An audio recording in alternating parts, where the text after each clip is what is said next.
You know, I went to basic here. I've never seen anything other than the shitty star barracks that they have. The rest of the base is actually kind of cool. This side ain't bad. The basic training side is just depression, except for Oh, the dude, it's fishing horrible. holes. All the buildings look the exact same. Dude, I was here when Obama allowed the undocumented kids in there. They had like fences off. CNN was outside the gate. Dude, oh, it was That miserable. was after me. Look at the Stinger statue. Do you have a monocle on? Well, no, that's part of the thing. Oh, The back blast. aiming? Yeah. Oh, gotcha. I can't remember what that piece is called. I guarantee they're going to tell us in here. Everything on this wall was captured in combat and brought back here to study. So World War I, and then from here down is World War II, early war. Losers. Yeah, that's exactly it. And what's funny is the German air defense actually their soldiers actually come here to look at their equipment because we have more of their equipment than they do. But There's nothing funnier than just America being like, this is cool. We're going to take it and put it in a museum. right. Coming into Pearl Harbor, one of the lessons we learned when we drew our ammunition, this is how the ammunition's issued. So when you go draw your 50 cal, that's how you get it. And so these guys are all sitting there trying to throw ammunition back at an enemy. Well, they're sitting there having to hand link 50 cal and 20 millimeter because it's coming in 10 round boxes. And it was because of that the Army really started looking at that and going, maybe we ought to like keep this pre-linked. And so by the end of World War II, most of our 50 cal and 20 millimeter comes to us pre-linked after that. So that's why today when you go draw 50 cal, that's why it's pre-linked. It's one of the moments where maybe you should talk to the guys in the field and see how they're using it. It's like, you know, it's not fun linking ammo while you're getting shot at. Right. we had 4 interns this last summer, and we had them link 4 200-round belts for us, and it took them about 2 days with a 10-round linker. Hard pass on that. Pearl Harbor, man. So there were a lot of mistakes that day. This is the first battle in U.S. history we had integrated radar. We had 5 radars on that island. And most of these radars were actually turned off at that point. But this particular radar on Opana was still operational. And there was 2 guys. It was a private and his NCOIC, who was a private first class. And the 2 of them detected a flight coming in at 7:02 that morning. And they called down to the early warning center. Of course, they were told, yeah, don't worry about it. It's probably a flight of B-17s coming in. And of course, you know, California's to the east, and this is coming from the north, but you know we're not going to geography. And so they watched. They said, you know what, this is a good training opportunity. So they actually watched this flight come in. They plotted the entire course until 0739 when they shut it down, and shut the radar down and went to chow. And then, of course, while they're at chow, everything happens, and then they go back and start it back up again. But from 7:02 and officially. In most of the Army records, it says that officially the first bomb dropped at about 7:55. So you got 53-minute heads up, and you could have had most of your weapon systems ready to go. I mean, you still had to draw ammunition, but which was a whole other fiasco in and of itself. There were 5 major failures with this, and had any one of those failures been addressed and corrected beforehand, it would have probably ended as a victory for us. It's just a whole series of mistakes. Do you have that private's name or like more Yeah. specifics on that whole story? Actually, yeah. So as Private Lockard was the NCOIC, and George Elliott was the private that was running it. And I want to say Lockard was eventually given the ARCOM after his death. And that's a large blow up of the day that Japan fucked around. Mm-hmm. We get to the find out. Find out sections over there. Yeah. Find out section just past us. So, and this thing, man. So we start taking these in the 1930s into the Army. And nobody can really grasp just how long we use this thing. Of course, we've got allies that still use these. They were extremely expensive to produce. But any guesses as to when we phased this out for the final time out of DOD? 1984. 84? 2016. Holy shit, really? 2016, the Air Force removed the last ones off of the AC-130 Spectre gunships. Yeah, but they were 1945 dated. They were shoving these out of... Yep. That's awesome. And but they're all new old stock parts. So they started running out of parts, and it was actually cheaper to come up with another weapon system than it was to put this back into production again.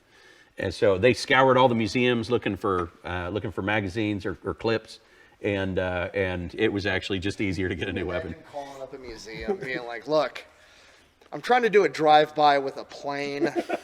You've got the only gun I'm using. Can I borrow it?" That what makes that what it is. So that's a technological innovation in and of itself. So you got basically a radio transmitter and it transmits a signal out once it's fired, and it measures the distance or the ping. Doppler. Yeah. Yeah. And so when it hits within 70 feet, it self-detonates. The catch is it's an electric component. So how do you provide electric to that? And a standard battery is going to lose its charge. So what changes is, and what actually innovates the whole thing is that little glass vial right there. So 1944, 1945, you could not buy Christmas lights those years because General Electric, their Christmas light lamp division had converted everything over to the manufacture of those little glass vials, about 80 million of those. And it's full of acid. Now, if you get a box and you fill that with acid and you put lead plates in there, what do you create? A battery. Yeah, basically a car battery, yeah. So when that fires, what that does is it shatters that glass vial and it releases that acid, and all that metal around it, those are lead plates. You're literally building a battery in flight. To make a bullet that makes a battery after you fire it, Right? just to fuck you up. God bless America. So, and in case you're not familiar with World War II U.S. Equipment, if anybody ever asks you what it is, just and they say, hey, what kind of system is this? Just say M1, and you're probably right. Because of course we had the M1 helmet, the M1 rifle, M1 Thompson, M1 everything. Yeah, everything was an M1. Yeah, well, this is the M1, and so this is the M1 120 millimeter. So this is the largest anti-aircraft gun we built for the Army. So this had a maximum ceiling of about 61,000 feet in 1945. So if you've flown commercially at about 30 to 32,000 feet, double that, and this could hit as an iron sight weapon. Iron sights. This thing was actually used in combat? Not this one specifically, but this platform. So this platform was mainly used for home defense. They had toyed around, yeah, pretty much.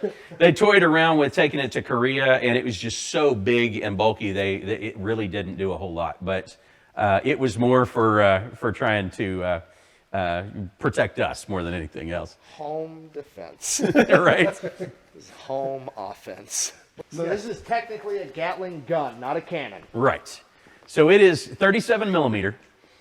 We built one towed prototype and one self-propelled prototype to test the series out.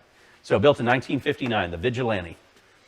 There's one other standalone gun that I think's in Germany, but these are the only two full systems that exist. So just to be clear, my impression of the difference between a Gatling gun and a Gatling cannon is in a Gatling cannon, the barrels don't actually spin. And so that big fucker spins. Right. Yes. And then so does the feeder magazine as well. So it's got a rotating magazine that feeds in the ammunition. What kind of battery or what is per spinning?